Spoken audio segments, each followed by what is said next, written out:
straight ahead on CCX News. I think this is such a huge humanitarian and global crisis. A local group that's keeping a close eye on the situation in Syria. Plus, the countdown is on for cities like Maple Grove and Golden Valley. We'll show you how they're planning ahead for next year's Super Bowl. And later, the story behind the building. Meet a New Hope photographer with a good eye for history. CCX News starts right now. Hello, everyone, and thanks for joining us. A local group is closely watching the latest news from Syria as they work to help refugees. The continued unrest in Syria led to another dark chapter this week when a chemical attack blamed on the Syrian president reportedly claimed dozens of innocent lives. That includes children. It led to a U.S. airstrike against a Syrian airbase. Lindsay Smith is a nurse practitioner with the Syrian American Medical Society, and she worked with the Northwest Islamic Community Center in Plymouth on a fundraiser earlier this year that raised $125,000 for refugees. Smith has made several trips to work in refugee camps in Greece and provides a first-hand perspective to what's happening there.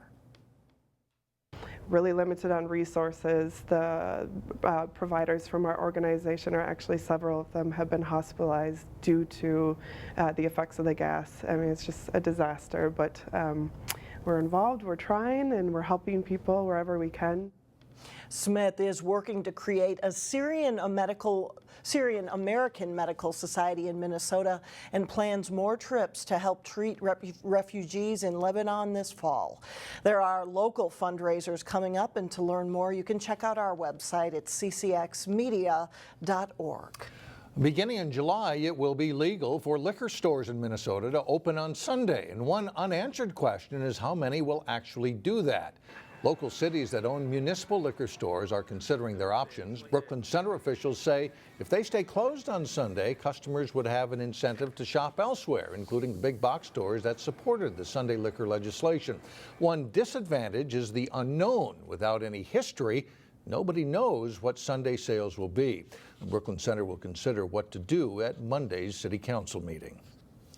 It is now 302 days until Minnesota hosts the Super Bowl, but already local cities are getting ready for the big game. And more than 1 million people are expected to join in on the festivities, and cities in the Northwest Metro are hoping that some of those visitors will check them out. Reporter Sonia Goins has an early look at what they have planned. It's an exciting time not only for Minneapolis, but for the entire region. U.S. Bank Stadium is the site for Super Bowl 52. The 10 days leading up to the big game are expected to bring in some big dollars, $400 million to be exact. Local cities want in. We know not everyone will be able to go downtown Minneapolis either for the festivities leading up to the game and during the actual game. So we're hoping to offer something here in Maple Grove to the residents and visitors here in the Northwest Metro. Maple Grove officials are hashing out ideas. Some of their plans include activities at Central Park. So looking at potentially doing an outdoor concert, maybe the Saturday night before the game, some family-friendly activities, maybe some outdoor sports for the kids like powder puff football or smoosh races they're called. Golden Valley officials are also mulling over ideas. 2 of their events will happen right here at Syria Park. The playground will be torn out to make room for a new universal park, a first for the city. What that means is everybody, not everybody, but everybody, every different type of body, no matter what their ability, can actually get up and on this playground and play side by side with the able-bodied kids. The city also plans to build an NFL Play 60 challenge course.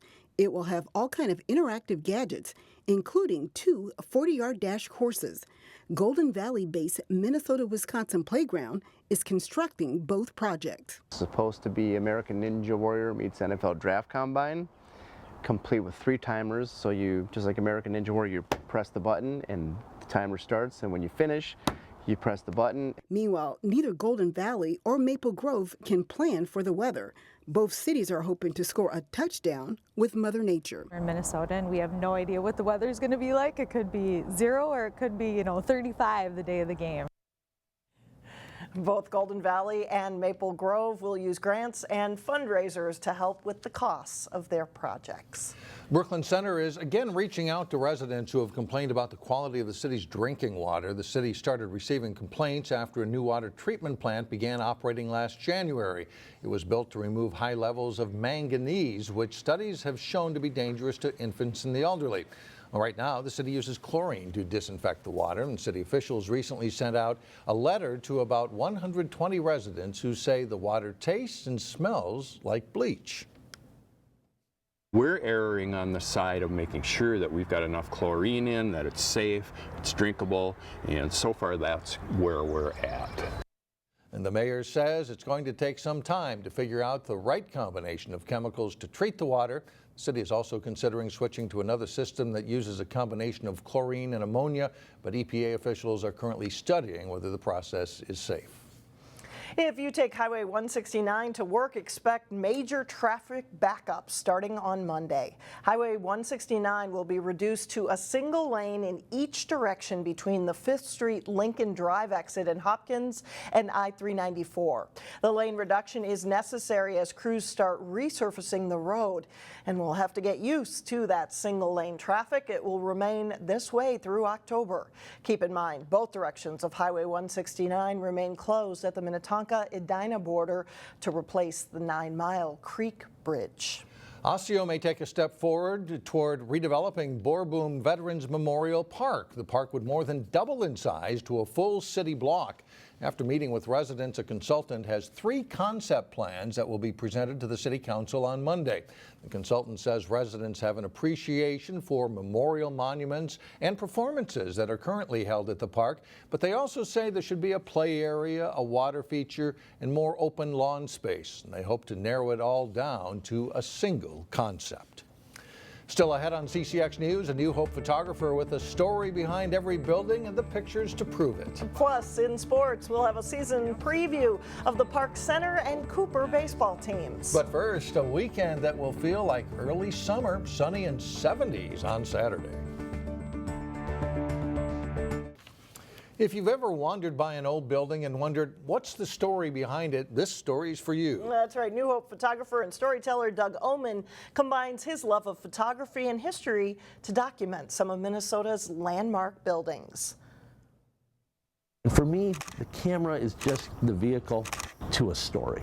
For 18 years, New Hope photographer Doug Oman has helped tell the story of some of Minnesota's historic barns, schoolhouses, and churches. The parish goes back to 1863. I mean, that's in the heart of the Civil War. Plymouth's Mount Olivet Church along Old Rockford Road near French Regional Park is just one of the pictures Oman captured for a series of 6 books called The Minnesota Byways, commissioned by the State Historical Society. Golden Valley's Historical Society along Golden Valley Road is also featured. The building was originally a church built in 1882. And there's more to discover without even crossing the county line. This is the largest barn left in Hennepin County in Minnesota. Yeah, or this one here. It's out by Loretto. Over his career, Oman has traveled thousands of miles through Minnesota, and he loves to share the stories behind the pictures. On Wednesday night, he'll speak in Crystal. You'll meet some of the people that I met along the way as I did these books, and we'll just travel the back roads of Minnesota. Oman's most popular book is on barns, and there's a reason you won't find a round barn built before 1900 or after 1925. They were a dairy barn. They were a fad. They only lasted 25 years. Oman's documented Minnesota cabins, libraries, and courthouses as well. He knows curiosity and a good eye go a long way in exploring Minnesota's back roads. If you're willing to be a little bit bold and say, hey, I love your barn, I love the old schoolhouse down the road, I love the church, just ask. And people are so willing to, most of the time, willing to let you explore, take pictures, visit, and enjoy.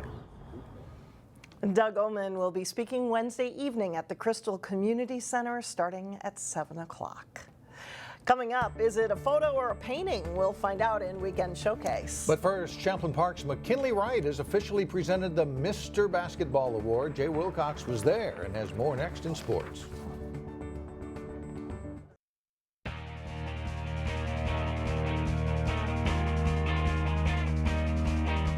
I'm Jay Wilcox with sports. Just after the state high school boys basketball tournament wrapped up, Champlain Park's McKinley Wright found out he'd been named Minnesota's Mr. Basketball. Thursday, he got to celebrate that award at his school.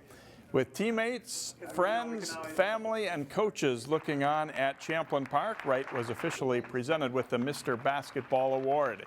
He was also honored at a Timberwolves game earlier this week. A lot of hard work went into becoming Mr. Basketball, and Wright was happy to share it with people close to him. It was huge. It was very fun. You know, family, a lot of teachers, a lot of staff came out. All my coaches were here.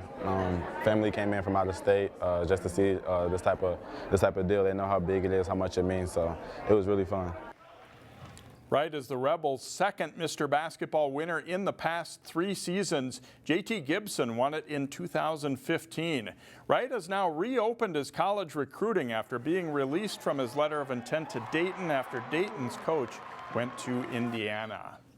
Well, the Park Center baseball team has some good athletes this spring, but for the Pirates to get better, they'll have to play smart. Jason Malillo reports.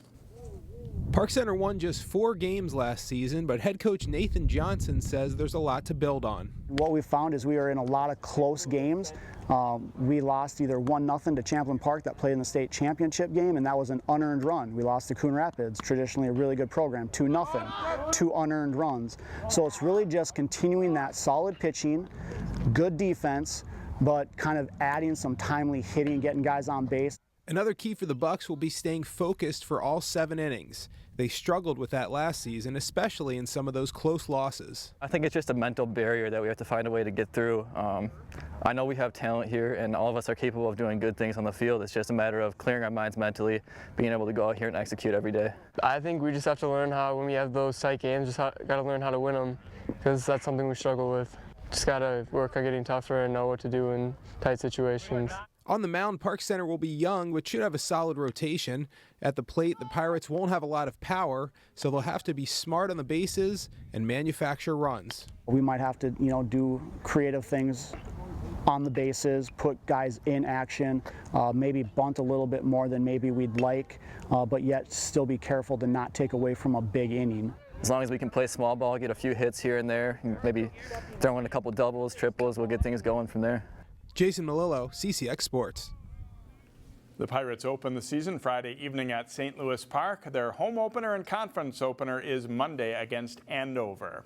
Well, Cooper's baseball team lost its opener to Osseo on Wednesday, but the Hawks are optimistic about their chances to field a good team this spring. With about half of last year's regular lineup back, the Cooper Hawks feel pretty good about their chances this season. It's a nice group of kids. They're so coachable. Their chemistry's starting to come. We've been fortunate. We haven't spent one day inside. The other schools went on spring break. We chose not to, and we're out on our field and worked out all week on spring break, and we feel like we're at a good point right now. The opener against Osseo got away from the Hawks in the later innings as the Orioles broke open a close game to win 8-3. Saturday, the Hawks take on another Northwest Suburban Conference team and one much closer to home, Robbinsdale district rival Armstrong. Big game, section game obviously. I haven't beaten them since my sophomore year we lost them too, so this would be a first for my career at Cooper, so I want to get out there, start strong, get that win.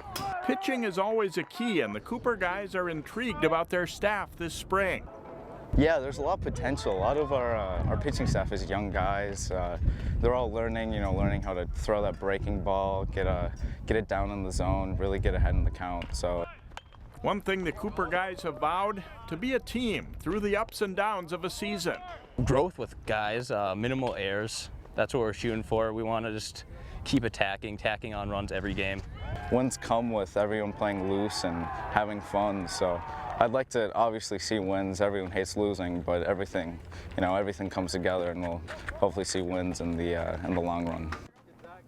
The Hawks host Armstrong Saturday afternoon at 2 o'clock. It's part of a stretch of 5 straight home games to start the season for Cooper. Mike and Alex, back to you. All right, thanks a lot, Jay. Up next, landscapes painted to perfection. We will take you to Robbinsdale, coming up next.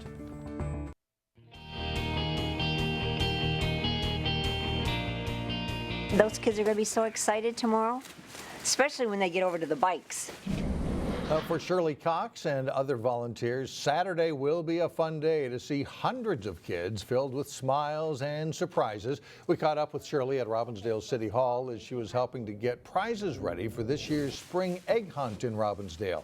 About 400 children are expected, but listen to this. The Robbinsdale Chamber of Commerce collected about 1,700 prizes, so each child is assured of getting, well, at least 4 prizes. The fun starts Saturday at 1 p.m. at Robbinsdale City Hall. And they ought to have good weather for it, too. Well, finally, before the grass greens up and flowers start to bloom, there's another way to enjoy luxurious landscapes. And Neil Persley has just the place to go in our weekend showcase. From the outside, Gallery 5004 is a smart-looking Robbinsdale house gallery on 42nd Avenue North. But on the inside, for the next several days, you'll find luxuriant landscapes. And what that is it's show that features landscape work by all Minnesota artists. I should say that we're exclusively Minnesota artists from the past and the present. Curator and co-owner of the Gallery 5004, Tim Bechtold, is armed with a treasure trove of knowledge about the pieces you'll see and the artists who created them. It's all the way from local professors at various colleges and universities to people who are just artists in their own right. The styles vary greatly. And what you'll find in this show is various great pieces of work, anywhere from abstract landscapes all the way up to very realistic. Speaking of realistic, when I first saw this, I swore it was a photograph. Even from 4 or 5 feet away, the detail in line, color, and shadow is so good that you'll have a difficult time telling that this winter view looking down on hedges is actually a watercolor done by Francis Misch in 1986. And you're going to have oils and acrylics, watercolor, gouache, pencil drawings, ink drawings, even a little crayon drawings over here by an artist from the early 20th century. To balance out the gallery, there are a few very nice three-dimensional pieces on display as well. Some of the works from Minnesota artists past are more than 100 years old. Less than half, believe it or not, of this show is our current artists. So most of them, probably over 60% of them, are artists from the past, and unfortunately they're no longer with us. From Gallery 5004 in Robbinsdale, Neil Persley, CCX News. Wow, some amazing works there. A couple of those look just like paintings. They do. I mean, just like photographs. It's amazing. That'll do it. That's it for now. Thanks for joining us, everyone. Have a really nice weekend.